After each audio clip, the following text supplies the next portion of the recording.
หมอลำเลยไล่มาดังนี่หัวแต่นางก็ไล่เตื้อยแควเด้ออายเอ้ยน้องมีลูกสีแล้วไล่เตื้อยหนุ่มงามกันเด้อ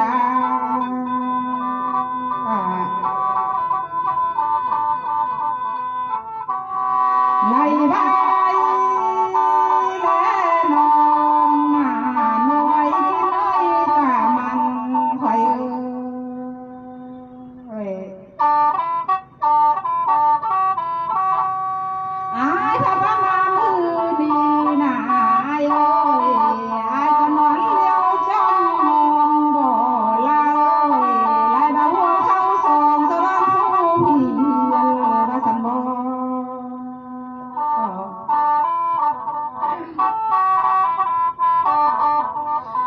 หมอลำเอ้ยแม่แทบบ่มีจริงแทบบ่อายเอ้ยน้องเลยกินข้าวลูกสาเตียงหน้าว่ามีอายนั้นไปทางเตอสะเต็มตามลำเรือกะเด้เอ้ยเขาว่าเมียนั้นน่ะ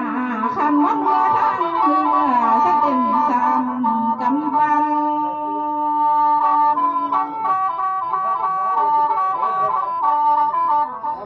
ล้างน้ำน้องเอ้ยไล่ว่านกจักนำหน้าสาวแม่ไม้แม่ห่างก็แม่นยายคนเดียวว่าสันเด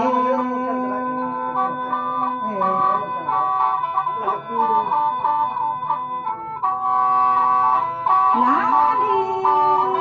ลาเลี้ยวเห็นอายหน้าหมอลำเอ้ยน้องก็ลำเบิ่งแก้มสะพุกแก้มป่ามาน้อง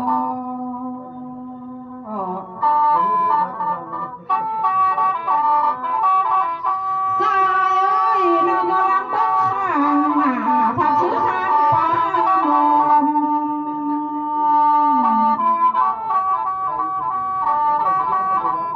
อายก็น่าเล่นปอมแซวที่ตามันแทนไหวเอ้ยได้พมามือนี้นะน้องก็ลำเบิ่งอายสร้างมาน่าสวยเบื่อผู้แทนน้องอ๋อ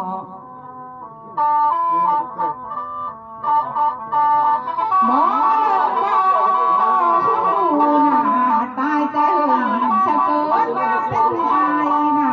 น้อยคิดเลยหมอลำน้องเอ้ย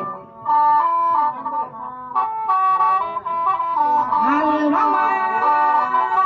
วันนี้หน้าหมอลำเอ้ยเลิกก็เลิกมาแล้วไก่แก้วสิตึ้งหัวลักมาแล้วไอ้เอ้ย หมอลำเอ้ยไล่มาเลยมาแล้วนะไก่แก้วพันที่ตุ้นลัวนวลเลย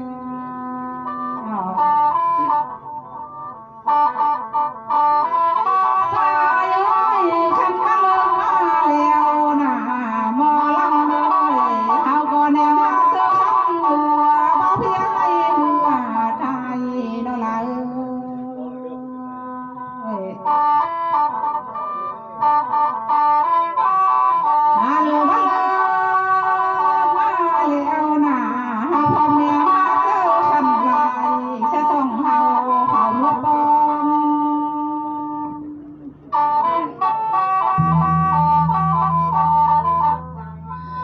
หมอ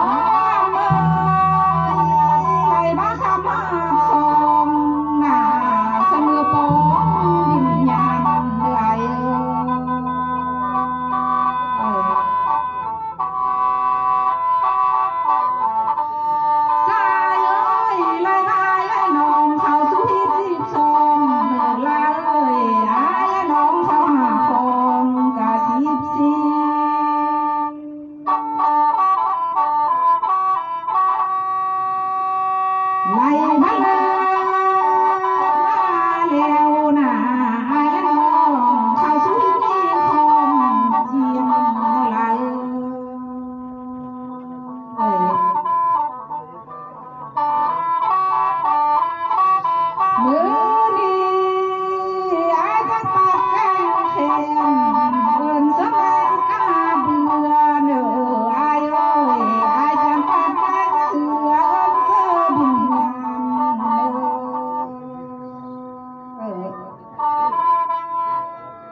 หมอลำเลยไล่ละลูกหลานเพิ่นอยู่บ้านเพิ่นฟังเพิ่นหาเน่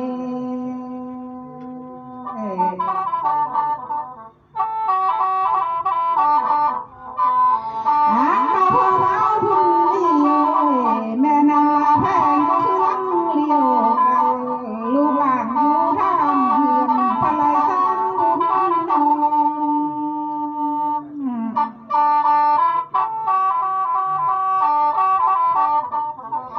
ไหลกะพอเท่าตา